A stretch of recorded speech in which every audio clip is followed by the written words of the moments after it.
네, 안녕하세요. 이번 시간에는 압력을 측정하는 기계, 즉 마노메타에 대해서 말씀을 드리고자 합니다. 지난 시간에 수원 압력계에 대해서 이제 말씀을 드렸지만, 말씀드린 대로 수원 압력계는 대기의 압력을 측정하는 데는 적합하지만 중독성도 있고 해서 많이 사용하기는 어렵습니다. 우리 공학적인 분야에서 많이 사용하기는 아주 어렵다고 말씀을 드릴 수가 있고요. 실제로 압력을 어떻게 우리 공학적 문제에서 측정을 하고 있는지에 대해서 말씀을 드리도록 하겠습니다. 먼저 그 기본적인 원리에 대해서 좀 말씀을 드려야 될 것 같은데요. 일단 이렇게 액체가 쌓여 있으면 누구나 다 알 수 있듯이 무거운 액체는 아래쪽으로 가고, 그리고 가벼운 액체는 위쪽으로 갈 수밖에 없습니다. 그래서 덴시티가 클수록 아래쪽에 유체가 위치한다는 걸 알 수가 있죠.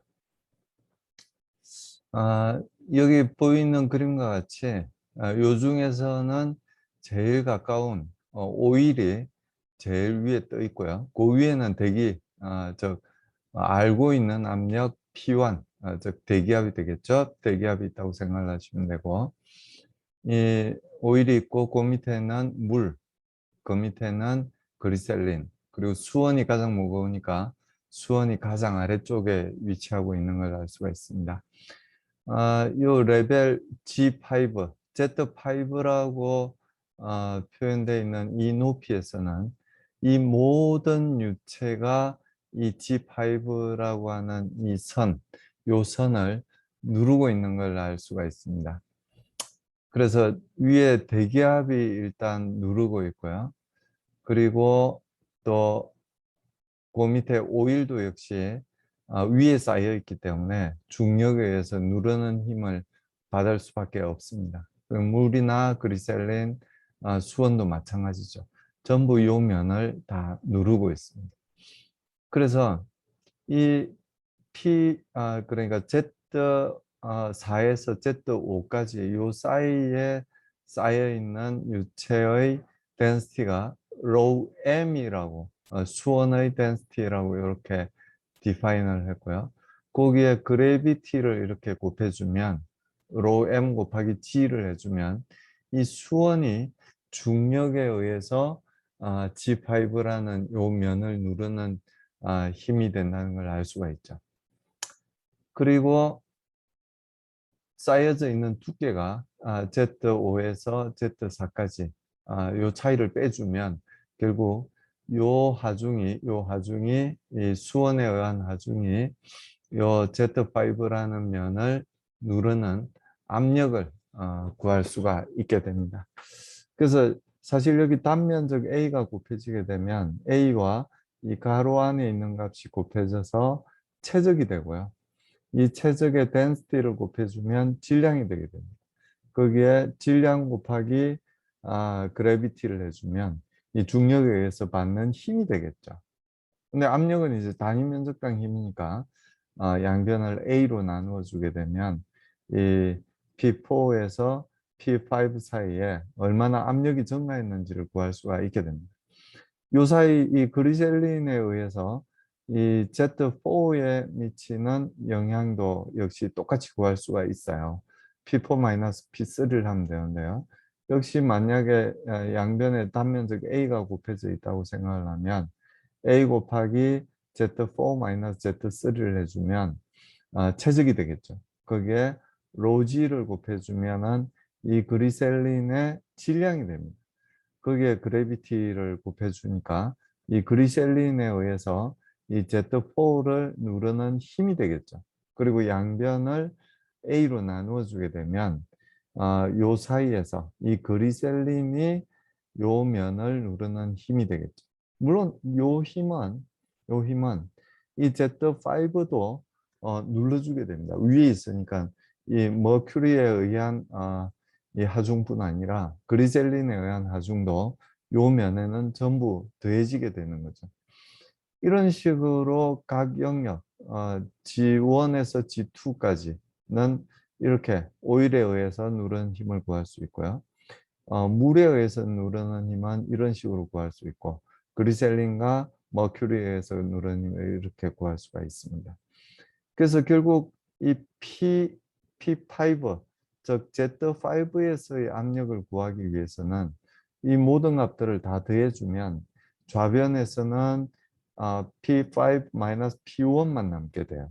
그리고 우변에 있는 값들이 전부 더해진 형태로 나타나게 되는 거죠. 그래서 결국 P5는 이 P1에다가 우변에 있는 값들이 모두 더해져 있는 그런 형태로 표현을 할 수가 있게 됩니다.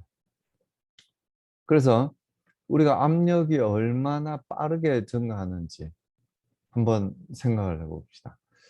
요 그림에서는 당연히 단위 길이당 압력 상승하는 걸 생각해 보면 수원이 가장 빠르게 압력이 증가한다는 걸 알 수가 있어요. 같은 깊이를 내려가더라도 압력이 증가하는 게 수원일 때가 훨씬 더 무겁기 때문에, 더 질량이 많이 나가기 때문에 더 빨리 증가할 거란 걸 알 수가 있습니다. 여기 오일이 만약에 가득 차 있다면, 오일이 가득 차 있다면 이 P5보다 훨씬 작은 압력이 요 면에 가해지겠죠. 그래서 이 뭐 간단하게 생각해서 아래쪽에 수원이 있고 위쪽에 물이 있고, 여기는 이제 공기와의 자유 표면이라고 생각을 하면은, 여기서 압력을 P1이라고 그러고 여기서 압력을 P2라고 그러면 이 깊이에 따라서 그러니까 가로축이 압력을 나타내는 축이에요. 그리고 세로축이 이 수면으로부터의 깊이라고 말씀을 드릴 수가 있는데요. P1이 여기입니다. P1이 여기고요. 물보다 13배가 더 무거운 수원에 의해서 받는 이 압력이 P2가 되는데, 물론 물에 의한 압력이 더해지게 되겠죠. 이런 식으로. 그래서 단위 길이 1만큼 깊어졌을 때 증가하는 압력, 그러니까 요 왼쪽으로 갈수록 압력이 증가하는 거죠. 아래쪽으로 내려올수록 깊이가 증가하는 거고, 그 깊이에 따라서 압력이 얼마인지가 이 그래프에서 표현이 되어 있는 내용입니다. 그래서 여기서는 이제 단위 깊이당 압력이 상승하는 게 감마 Hg, 즉 수원의 덴시티의 그래비티를 곱한 만큼이 단위 길이당 압력이 상승하는 폭이라고 이제 말씀을 드릴 수 있는데요.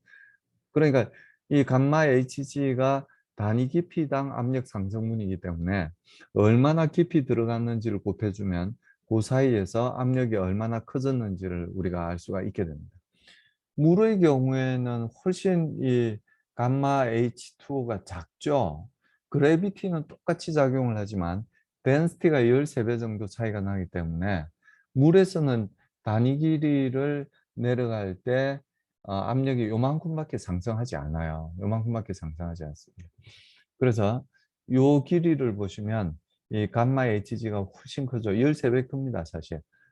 그래서 훨씬 더 급하게 요렇게 계속 증가하면은 요 G2에서 2라는 포인트에서의 압력이 요 정도밖에 되지 않을 거예요. 요 정도밖에 되지 않는데 밑에 수원이 있기 때문에 훨씬 급하게 증가한다는 걸 알 수 있습니다. 더 빨리 증가를 해서 P2가 이 정도 값을 가지게 된다는 걸 알 수가 있는 거죠. 그러면 실제로 압력을 어떻게 측정하는지 한번 살펴보도록 하겠습니다. 이게 예, 압력계인데요. 압력계인데 여기는 이제 대기압 상태입니다. 열려 있으니까 공기가 요 면을 누르게 되겠죠. 즉 PA라는 대기압이 요 면을 누르게 됩니다. 이 A라고 표시되어 있는 게 바로 우리가 압력을 측정하고자 하는 부분이라고 말씀을 드릴 수 있는데, 뭐라고 생각하시면 되냐면 파이프가 이 지면을 뚫고 이 화면을 뚫고 지나가는 방향으로 파이프가 있을 때 그 파이프의 한 포인트에서의 압력을 측정하기 위해서는 이렇게 구멍을 뚫습니다. 구멍을 뚫고 이런 파이프를 이제 설치를 하게 되죠. 그리고 요 사이에는 이 A 속에 들어있는 유체보다 무겁고 공기보다 무거운 유체를, 당연히 무거운 유체를 넣어야 되겠죠. 안 그러면은 이 A 속에 들어있는 유체보다 가벼우면 그냥 들어가 버릴 거고요. 이 공기보다 가벼운 유체가 있으면 밖으로 나가 버리겠죠. 그리고 결국은 이 높이 차이를 읽어야 되니까 색깔이 있는 게 아무래도 읽기가 좀 쉽지 않을까 그렇게 생각을 합니다. 그래서 이게 파이프라고 생각을 하셔도 되고, 아니면 이 고압 수소 가스 같은 게 어떤 이런 가스를 담는 통이 있어서 그 통의 압력을 그러니까 이건 구의 형태가 되겠죠. 구의 형태가 돼서 그 속에 압력을 측정하고자 할 때도 역시 마찬가지로 이렇게 구멍을 뚫어줘야 됩니다. 구멍을 뚫어주고 이런 식으로 구성을 해서 압력을 측정을 합니다. 이게 이제 간단한 형태의 마노미터라고 이제 말씀을 드릴 수가 있죠. 그래서 이 그림에서 보신 바와 같이 이 Z1이라고 표시되어 있는 이 아래쪽에는 압력이 전부 똑같습니다. 뭐 쉽게 이야기해서 이 수평으로 놓여져 있는 이 파이프 내에서는 일단 압력이 똑같을 수밖에 없겠죠. 만약에 압력이 다르면 어떤 일이 생길까요? 그렇죠. 이 플루이드 플로우가 유체 유동이 생길 수밖에 없습니다. 항상 이 압력은 높은 곳에서 낮은 곳으로 미는 힘이 생기기 때문에 그 미는 힘 때문에 유체 유동이 생길 수밖에 없죠. 그래서 여기서부터 이제 출발을 해보면 이 Z1이라는 요 면에서는 이 PA 가스가 누르는 힘이랑 그리고 요 사이에 담겨져 있는 덴시티가 이제 이 A라는 이 저장 탱크 속에 있는 유체의 덴시티가 ρ1이라고 했을 때 이 ρ1이라는 덴시티를 가진 유체가 누르는 힘이 합쳐져서 요 면을 누르게 됩니다. 그리고 똑같은 레벨에 있는 요 면에서는 일단 요 면에서 대기압이 작용을 하죠. 대기압이 작용을 합니다. 대기압 작용에다가 플러스 뭐가 더 더해지게 되냐면은 이 덴시티가 ρ2라는 덴시티를 갖고 있는 이 아래쪽에 있는 유체가 역시 요만큼 이 G2 레벨까지 G1이죠. G2 레벨에서 G1까지 쌓여져 있는 이 유체는 중력에 의해서 요 면을 누르게 됩니다. 그래서 요 면에서의 압력을 구하고 요 면에서의 압력을 구해서 그 두 압력이 같다는 식으로부터 우리는 캐피탈 A에서의 압력을 구할 수가 있게 됩니다. 그래서 먼저 왼쪽 면에서 요 면에서의 압력을 구해보면 PA에다가 이 ρ1이라는 유체가 요 면을 누르는 힘을 더해주면 되겠죠. 요만큼의 하중이 더 더해지면 됩니다.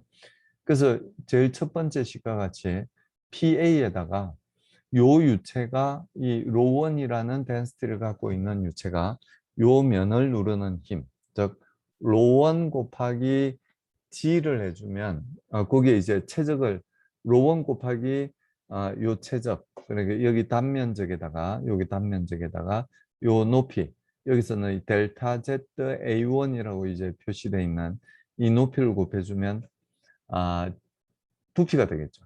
그 부피에다가 density ρ1을 곱해주면 질량이 됩니다. 요만큼에 쌓여있는 질량이 되겠죠. 그 질량에다가 그래비티를 곱해주면 요식을 구할 수가 있어요. 감마1이라는 게 결국 ρ1에다가 그래비티 G를 곱해준 값이잖아요. 비중이잖아요. 그래서 ρ 곱하기 A 곱하기 압력이니까 양변에 이제 결국 A로 나눠줄 거니까 델타 G A1을 해주고 거기에 그래비티를 곱해주면 이 중력에 의해서 이 ρ1이라는 덴시티를 갖고 있는 유체가 요 면을 누르는 힘을 구할 수가 있게 됩니다. 압력을 구할 수가 있게 돼요. 여기서도 마찬가지죠. 똑같습니다. 원리가. 이 면을 누르는 압력이 P2, 즉 PA가 되죠. PA가 되고요. 거기다가 이 ρ2라는 유체, 밀도를 갖고 있는 유체가 이 면을 누르는 압력을 더해주면 결국 이 면에서의 압력을 구할 수가 있어요. 그래서 여기에서의 최적은 역시 마찬가지로 단면적에다가 이 높이차 델타 G A2라고 표현을 했는데요. 그 높이차를 곱해주면 최적이 되고요. 거기에 density rho 2를 곱해주면 그 질량이 됩니다. 요 사이에 유체의 질량이 되죠. 거기에 그래비티를 곱해주면 힘이 되고요. 다시 단면적을 나눠주게 되면 단위 면적당 힘, 즉 압력을 구할 수가 있어요. 그래서 PA에다가 이 유체가 누르는 ρ2라는 덴스를 갖고 있는 유체가 누르는 힘, 압력을 더해주면 결국 이 면에서의 압력을 구할 수가 있게 됩니다. 그러면 요 면에서의 압력이나 요 면에서의 압력은 같아야죠. 그래야 요 사이에 유체가 같으니까 그 레벨 밑으로 내려갈수록 전부 같은 높이에서는 같은 압력을 갖게 되고 갖게 되는 거죠. 근데 요 위에서는 그렇지 않아요. 그 위에 여기서는 압력이 같을지 몰라도 그 압력에다가 요만큼이 누르는 힘을 빼주면은 여기서의 압력이 될 건데요. 여기서의 압력은 요만큼이 누르는 힘입니다. 그래서 요 위로 올라갈수록 이쪽에서의 압력이 더 커지게 돼요. 여기는 더 세게 누르고 있으니까요. 아, 그래서 결국 그 양쪽에서의 압력이 같다는 식으로부터 그게 이 식입니다. 그리고 이제 PA는 우리가 지금 측정하고 있는 압력이니까요. 계기 압력이니까 요걸 0으로 두게 되면 결국 PA라고 하는 값은 PA, 여기도 PA네요.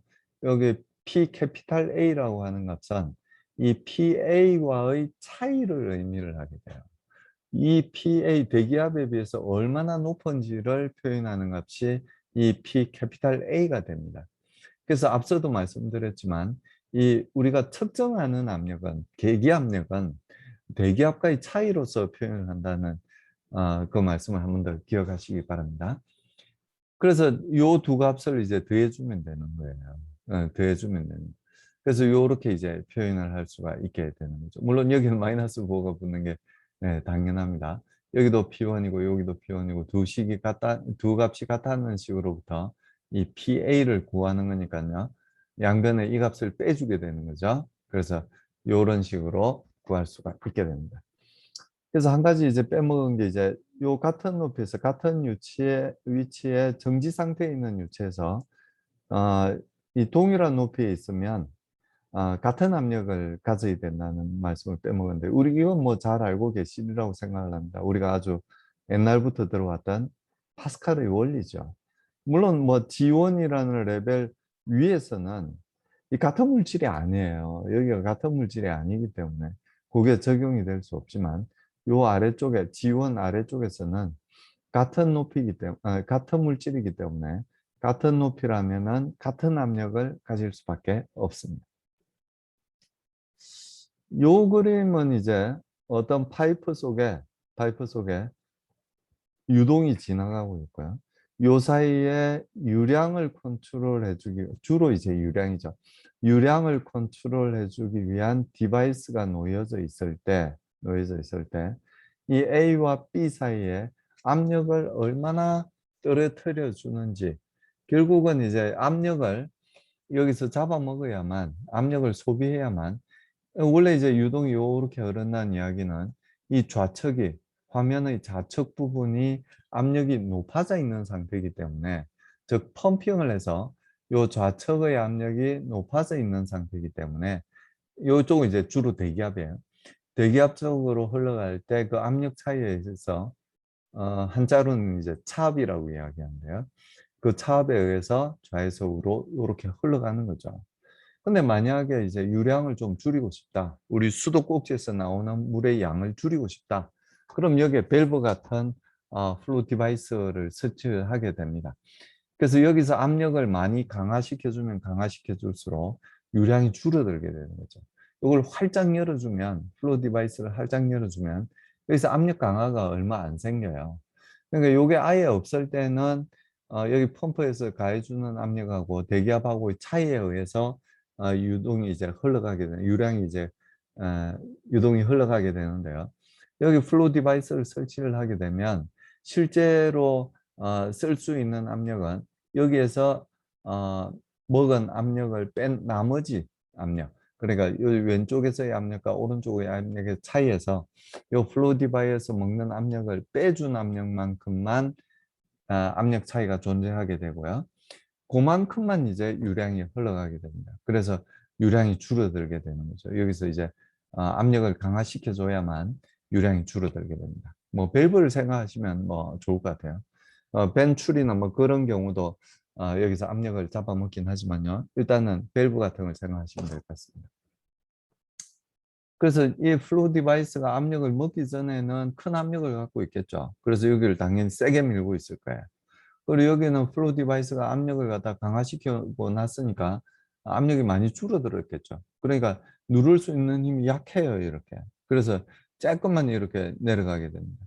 그래서 요만큼 차이가 뭐냐면, 요 차이가 뭐냐면 두 점 사이에 A와 B 사이에 압력 차이라고 이야기를 할 수 있습니다.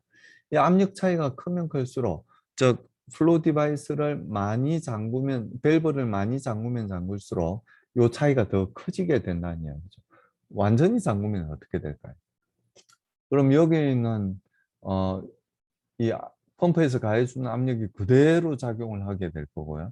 여기는 대기압이 그대로 작용을 하게 될 거예요. 그래서 그때가 이제 H, 스몰 h 값이 가장 큰 값을 가지게 되고요. 이 활짝 열면은 거의 프레셔 드랍이 생기질 않죠. 그래서 프레셔 드랍이 생기는 건 이 벽면에서 강화시키는, 벽면에서 없어지는 거 프레셔밖에 없기 때문에 요 차이가 별로 나지 않습니다. 거의 차이가 나지 않게 됩니다. 이런 식으로 이제 플로우 디바이스가 얼마나 압력을 강화시키는지도 양쪽에 구멍을 뚫어서 이렇게 측정을 할 수가 있게 됩니다. 조금 더 복잡한 플로우 메탈 하나 보여드리겠습니다. 여기에는 이제 기준이 되는 게 말하자면 이제 PB가 기준이 되고 PA를 측정한다고 한번 생각을 해봅시다. 물론 뭐 그 반대로 생각해도 괜찮아요. 그래서 여기서는 이제 이렇게 세 번 꺾어져 있으니까요. 세 번 꺾어져 있으니까 요 세 군데에서의 압력이, 같은 레벨에서의 압력이 같다는 그 조건을 이용해서 이 PA와 PB 사이의 차이를 우리가 구할 수가 있게 됩니다. 요건 뭐 예를 들어서 몸에 해로운 가스 등이 들어있는 탱크의 압력을 측정한다든지 할 때는 노출이 되면 상당히 위험하기 때문에 이런 식의 마노미터를 이제 구성을 해야 되겠죠. 구성을 해야 됩니다. 그래서 요 아래쪽에 로투라는 같은 렌스티를 이제 갖고 있으니까 요 면이 하나의 기준점이 될 거고요. 그리고 요 위쪽에 이제 같은 유체가 있기 때문에 여기서 또 기준점이 될 수가 있어요. 그리고 여기는 P4라는 덴시티를 가진 유체가 아래쪽에 있기 때문에 역시 마찬가지로 여기가 하나의 기준점이 될 수가 있게 됩니다. 요 기준점 세 개만 생각하시면 그 다음부터는 앞서 보신 간단한 마노미터하고 똑같이 우리가 구할 수가 있게 됩니다. 자, 먼저 요 1번 레벨, G1 레벨에서 한번 생각을 해봅시다.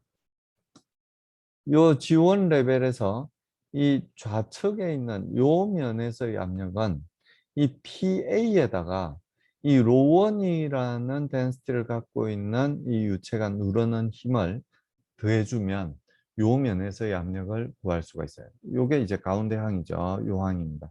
PA에다가 이 로원이라는 덴시티를 갖고 있는 유체가 요 사이에서 요만큼만 이제 차 있는 거니까요.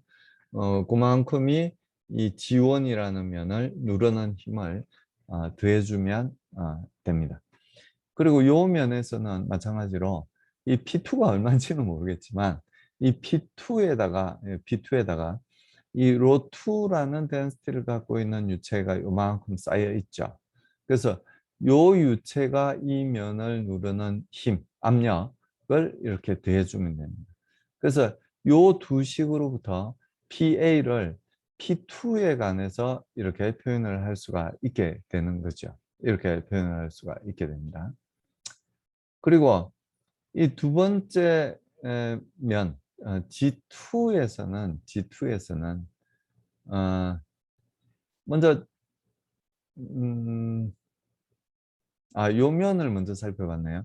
요 면에서는 먼저 요 P3라는 압력은 요 P2에다가 이 로3라는 덴시티를 갖고 있는 유체가 요만큼 더 쌓여 있죠. P2는 여기서 이제 형성이 돼서 이제 여기랑 같아지는 압력이 되는 거고요. 그 P2에서부터 요만큼이 누르는 압력을 더 더해주면 돼요. 그래서 그게 이제 요만큼이 된다는 걸 쉽게 알 수 있죠. 덴시티가 이제 로3니까 거기 그래비티 값을 곱해준 걸 감마3라고 그러고 여기 높이 차이를 델타 G 투3라고 그런다면 이렇게 이제 표현을 할 수가 있습니다. 이게 물리적으로 잘 이해가 안 되시면 단면적 A를 곱해놓고 생각을 하시면 쉽게 이해할 수 있죠. A 곱하기 델타 G를 하면 최적이 되고 거기에 덴시티를 곱해주면은 질량이 되고 그 질량에다 그래비티를 곱해주면은 누르는 힘이 되는 거잖아요. 거기에 다시 단면적으로 나누어 주게 되면 그 힘에 의해서 받는 압력이 된다는 걸 알 수가 있게 됩니다.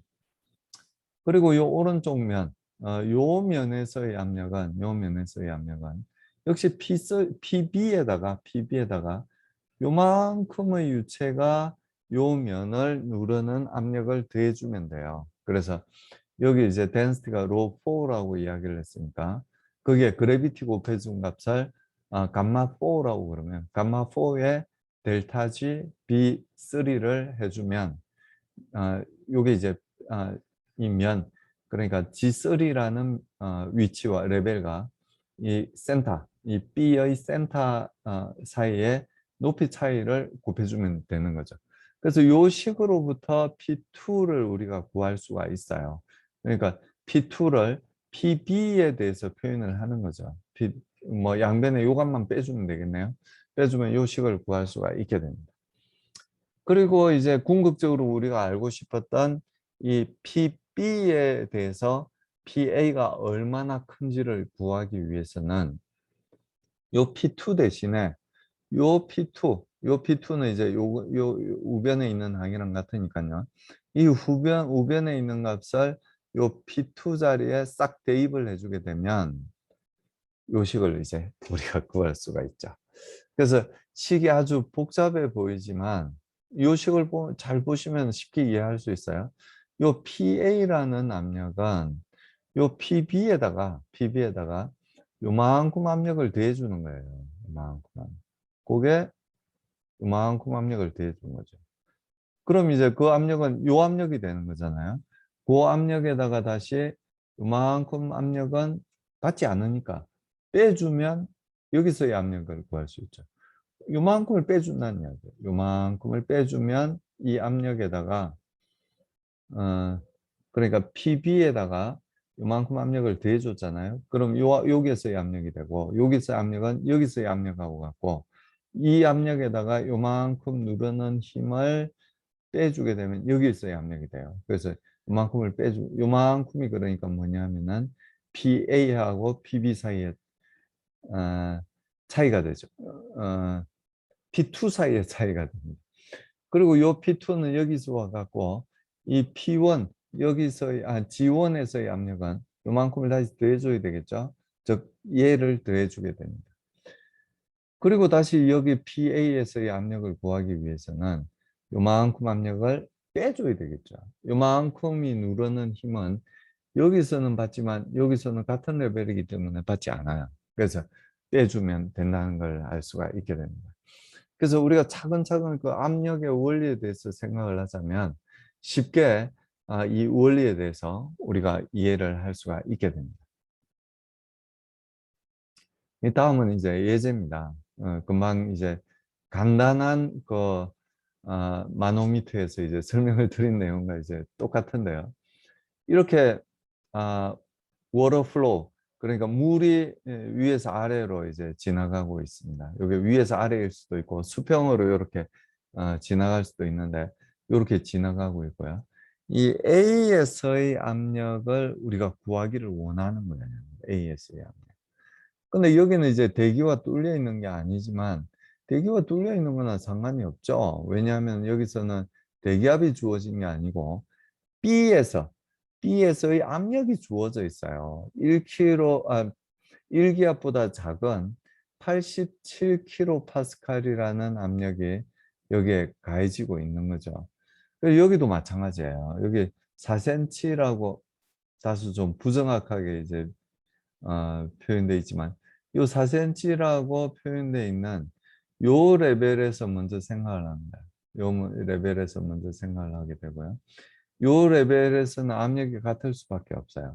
그럼 요 면을 누르는 압력은 뭐냐면 PA에다가 요만큼 5cm만큼 쌓여 있는 물이 누르는 압력을 더해주면 돼요.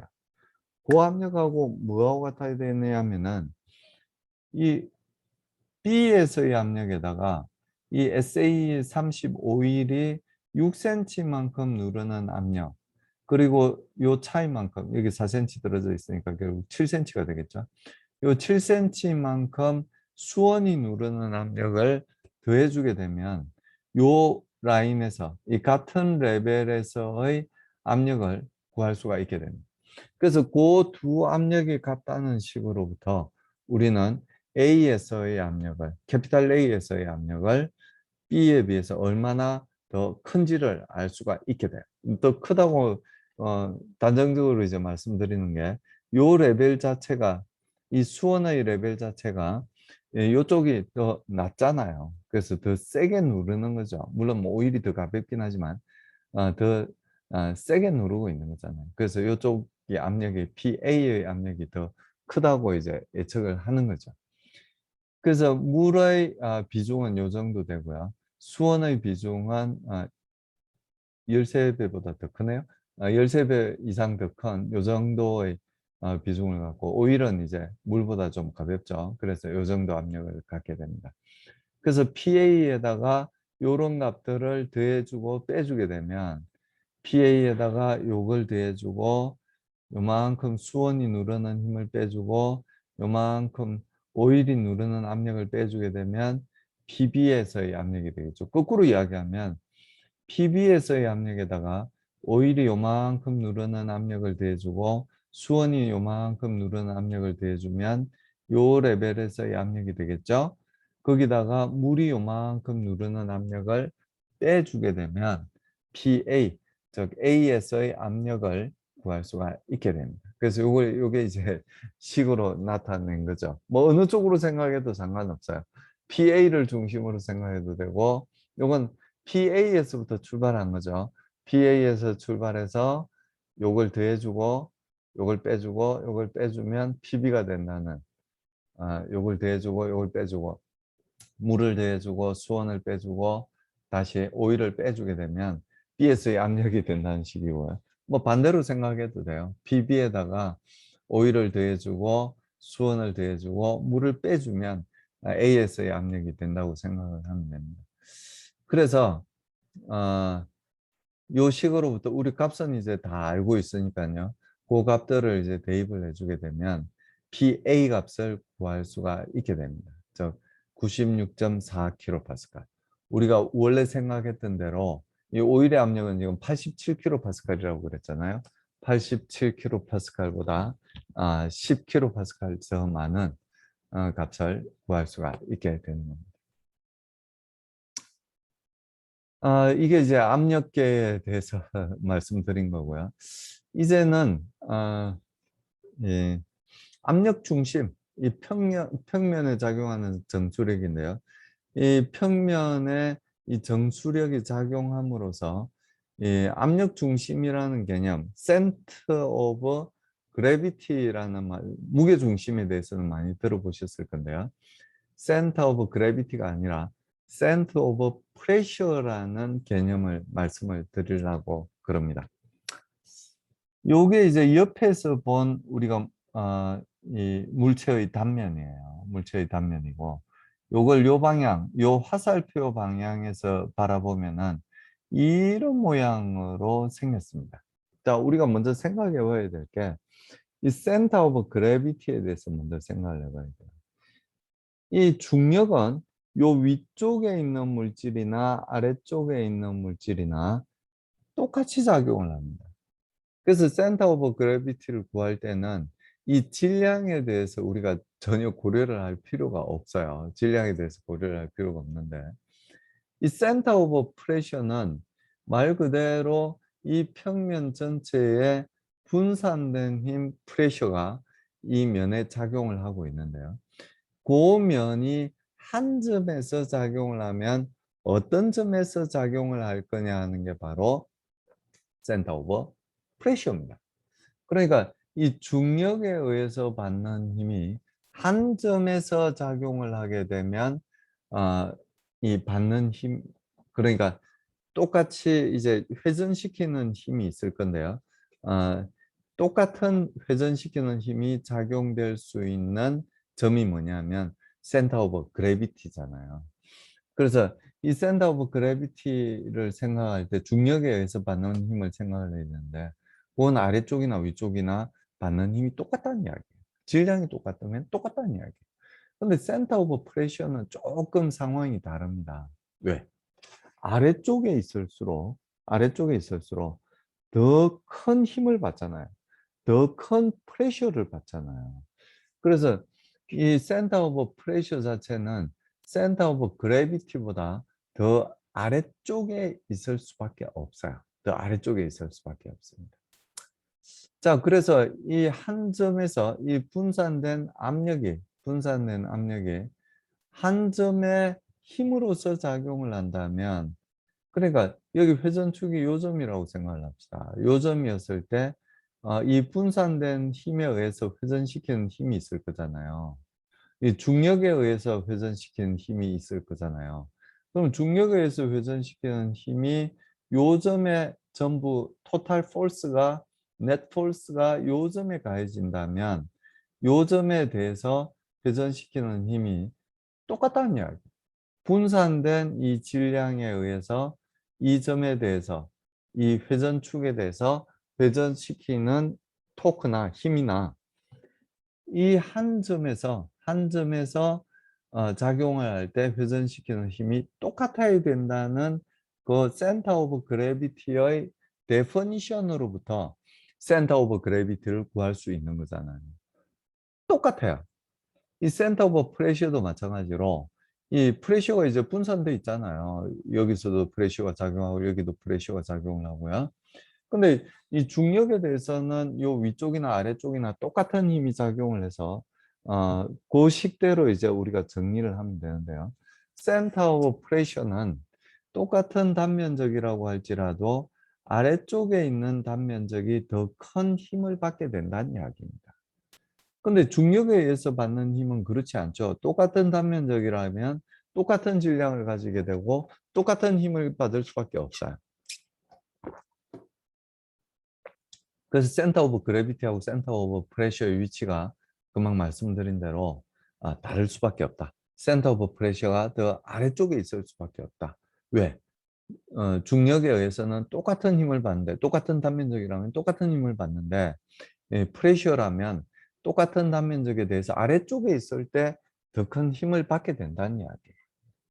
자, 그러면 이 압력에 의해서 받는 힘을 한 점에서 받을 때 센터 오브 그래비티, 센터 오브 프레셔를 우리가 정의를 할 수 있다고 말씀을 드렸는데 그러자면 뭐 센터 오브 그래비티도 사실은 마찬가지죠. 센터 오브 그래비티를 구할 때도 요 위치를 구할 때도 이 중력에 의해서 분산되어 있는 힘이 토탈 폴스가 한 점에서 가해질 때,